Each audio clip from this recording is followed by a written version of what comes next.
हमारी बहन है, शुभकामनाएं उनको। जन्मदिन बहुत शुभ का विषय, हम भी मना लेंगे। लेकिन आपको गलतफहमी है कांग्रेस वालों, हम यहां रैली करने नहीं आए। हम तो देश के सबसे युवा, सबसे जाबाज, शक्तिशाली अध्यापक विवेकानंद जी की जयंती मनाने आए थे। हम तो उनके जन्मदिन पर आए थे। हम में आप में बस सिर्फ इतना अंतर है कि कोई गांधी परिवार कहता है तो मुझे पूज्य मोहनदास करमचंद बापू, महात्मा गांधी याद आते हैं। आपको कोई और याद आता है। जब कोई जन्मदिन कहता है तो आपको प्रियंका जी का जन्मदिन याद आता है, मुझे विवेकानंद का जन्मदिन याद आता है। यह अमेठी को तय करना है। आप सबके इस स्नेह के लिए मैं चाह रहा हूं, हिम्मत कम मत करना, इसे लाइट मत समझना, हल्का मत समझना। जिसको लगता हो, आज दूर चैनल से पूरे देश में जा रहा है मैसेज, जिसको लगता हो कि लड़ाई जीतनी जरूरी है, मैं उसको अमेठी बुला रहा हूं। कल से अमेठी की ट्रेनें भर जानी चाहिए, बसें भर जानी चाहिए। गली गली उतर जाओ, कूचे कूचे जाओ, हर दरवाजे पर जाओ। दिल्ली की वजीर राखी बिरला को दिल्ली पुलिस ने एक बार फिर सिक्योरिटी फराहम करने की पेशकश की है, लेकिन आम आदमी पार्टी लीडर ने पेशकश कबूल करने से इनकार कर दिया। उन्होंने कहा कि वो आवाम के दरमियान महफूज है, हत्ता कि उन्होंने तहरीरी तौर पर इस यकीन का इजहार किया है।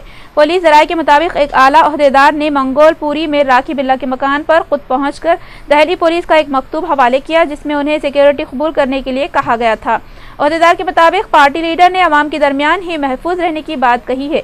अरविंद केजरीवाल ने कहा कि सिक्योरिटी सड़कों और दीगर मकामात पर आवाम और खवातीन को फराहम की जानी चाहिए। वाज़ेह रहे कि 26 साला वजीर बहबूदी खवातीन व अतफाल राखी बिरला ने मंगोलपुरी पुलिस स्टेशन में 5 जनवरी को एक शिकायत दर्ज करवाई थी कि किसी ने उनकी कार पर पत्थर मारे, जबकि वो इलाके में एक तकरीब से वापस हो रही थी। लोग मिल रहे थे, मैंने उनसे मिलने के लिए जैसे शीशा खोला वैसे ही गाड़ी पे एकदम सामने पत्थर आके लगा है।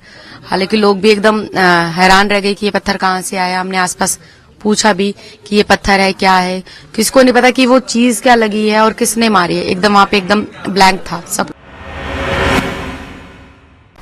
चीफ मिनिस्टर छत्तीसगढ़ रमन सिंह ने कहा कि कांग्रेस के नायब सदर राहुल गांधी या दिल्ली के चीफ मिनिस्टर अरविंद केजरीवाल मुल्क के वजीर आजम बनने नरेंद्र मोदी के इम्कानात को मुतासिर नहीं कर सकते। रमन सिंह ने मीडिया से बात करते हुए कहा कि कोई भी आ जाए, इससे कोई फर्क नहीं पड़ेगा।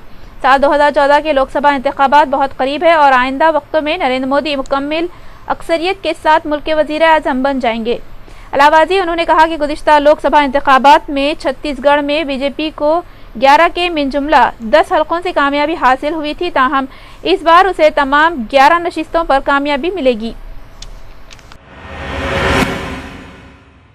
कौमी अक़लियती कमीशन के सरबराह वजाहत हबीब उल्लाह ने मुजफ्फरनगर फसाद मुतासरीन के ताल्लुक से दो टोक अंदाज में बयान देते हुए कहा कि मुतासरीन रिलीफ कैंपों का तख्लिया करने और अपने मकान वापस लौट जाने से इसलिए खौफ खा रही हैं क्योंकि फसादियों, गुंडों, शरपसंदों और इस्मत रेजी करने वालों को उत्तर प्रदेश में खुली छूट दी गई है और उनके खिलाफ कोई कार्रवाई नहीं की जा रही है। मुतासरीन को ये अंदेशा लाहक है कि अगर वो अपने मकान वापस लौट जाते हैं तो उन्हें फिर निशाना बनाया जाएगा और उनका कत्लेआम किया जाएगा। हालांकि उनका ये कत्लेआम बेबुनियाद नहीं है। उत्तर प्रदेश की हुकूमत एक तरफ उन फसादियों के खिलाफ सख्त कानूनी कार्रवाई करने से गुरेज कर रही है और दूसरी जानिब रिलीफ कैंपों में कसमपुरसी की जिंदगी गुजारने वाले फसाद मुतासरीन को इंसानी बुनियादों पर सहूलतें फराहम करने से भी एहतजाज कर रही है, जबकि उत्तर प्रदेश का ये रवैया इंतहाई जालिमाना है। ताहम जब मीडिया में मुतासरीन की ज़बूहाली उजागर की जाती है और सर्दी की वजह से कमसिन बच्चों के फौत हो जाने की खबरें आम होती है, तब अखिलेश यादव की हुकूमत महज नुमाइशी इक़दामात करते हुए ज़बानी हमदर्दी जाहिर करती है या फिर कोई दिखावे का अमर करती है। एक इंटरव्यू के दौरान अक़लियती कमीशन के सरबराह ने कहा कि जब तक फसादियों को कैफिर किरदार तक नहीं पहुंचाया जाता, मुतासरीन कैसे अपने मकानात वापस होंगे, जबकि कत्लेआम करने वाले तकरीबन 3000 गुंडे और कातिल आज़िदाना घूम रहे हैं। रियासत पंजाब के कई इलाकों में गहरी धुंध की वजह से मामलात जिंदगी मुतासिर हो गई है। हरियाणा के बेशतर इलाकों में गुज़िश्ता कई दिन से शदीद सर्दी की लहर चल रही है। महकमे मौसमियात के मुताबिक सुबह सुबह कोहर की वजह से अमृतसर, पटियाला और लुधियाना, पंजाब में अम्बाला, करनाल, कुरुक्षेत्र और दीगर इलाके, हरियाणा में हद्दे बसारत इंतहाई कम रही। बर्फीली हवाएं राजस्थान में शदीद सर्दी को मजीद संगीन बनाने की वजह बनी। रेल और रोड ट्रैफिक मुतासिर हो गई और मामूलाती जिंदगी मुअत्तल होकर रह गई। मजीद बरान श्रीनगर जम्मू कौमी शहरा बर्फबारी के बाद बंद कर दी गई थी, ताहम दोबारा खोल दी गई है।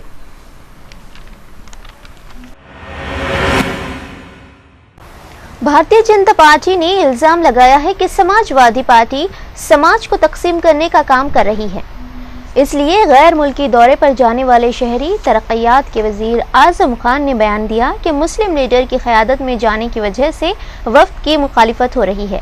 बीजेपी के रियासती तर्जुमान विजय बहादुर फाटक ने एक बयान जारी करके कहा कि खान का ये बयान कि मुस्लिम वजीर की क़यादत में पार्लिमानी वफ्द गैर मुल्कों का दौरा कर रहा है, इसलिए तनकीद की जा रही है, बदकिस्मती और बेबुनियाद बयान है।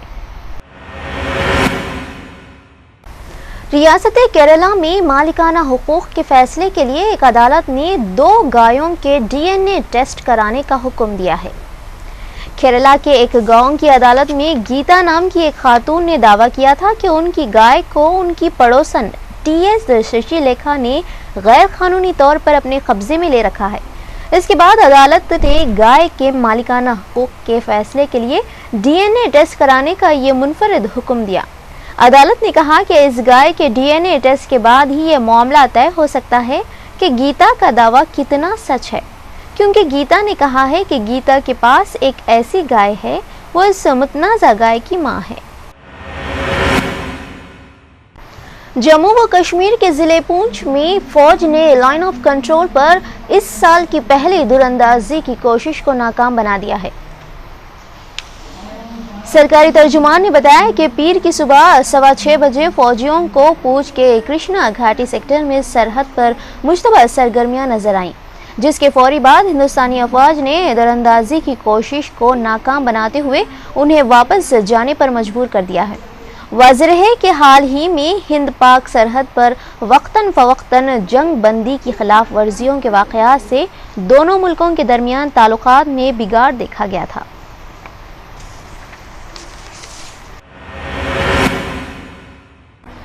पालतू और सिधाए हुए कुत्ते किसी भी अजनबी शख्स के लिए खतरा साबित हो सकते हैं, चाहे वो अजनबी शख्स कुत्ते के मालिक का हमदेरीना दोषी क्यों ना हो। ऐसा ही एक वाक़या सऊदी अरब में एक नौजवान के साथ उस वक्त पेश आया जब उसके दोस्त ने अपने एक कुत्ते को मजाक में उस पर हमले के लिए छोड़ दिया। मजाक की ये कोशिश उस वक्त एक वबाल बन गई जब 2 कुत्तों ने मालिक के दोस्त को भिगोते हुए उसके कपड़े फाड़ डाले। ज़राए के मुताबिक सऊदी नौजवानों ने इस वाक़े की एक वीडियो इंटरनेट पर अपलोड की है, जिसमें कुत्तों का मालिक एक नौजवान करीब खड़े अपने दोस्त पर कुत्तों को हमले का इशारा करता है।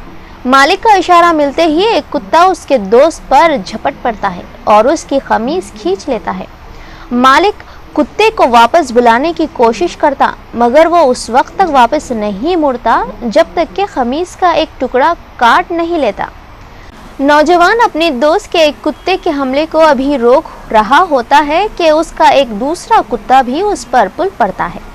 यूं अच्छी खासी खींचातानी के बाद नौजवान की जान बचती है, लेकिन उस मजाक में वो अपने कपड़े फड़वा लेता है।